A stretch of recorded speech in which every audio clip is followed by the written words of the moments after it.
London के इलाके आइजलवर्थ में तंजीम बराए हुकूक निस्वां से म्यूजिकल नाइट का इनकाद हुआ, जिसमें खवातीन की बड़ी तादाद ने शिरकत की। शुरका ने मौसीकी की धुनों पर रक्स किया और गाने भी गाए। रिपोर्ट करें ब्यूरो चीफ यू के गुलाम हुसैन अवान।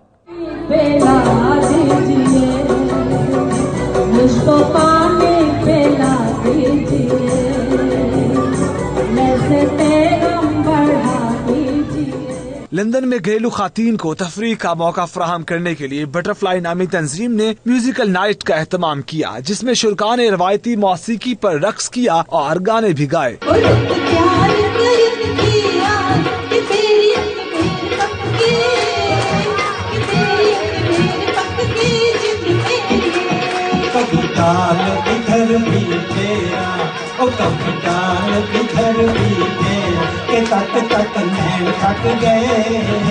प्रोग्राम के ऑर्गेनाइजर अलमारा आवान ने कहा कि ऐसे प्रोग्राम के इनकाद का मकसद खातीन को पूरे एतमाद बनाना है। प्रोग्राम में खातीन अपने घरों से पकवान बनाकर लाई, जिन्हें खूब सराहा गया। प्रोग्राम में 50 साल से ज्यादा उम्र के जोड़ों ने रक्स करके महफिल को 4 चांद लगा दिए। Ghulam Hussain Awan, 92 news, London.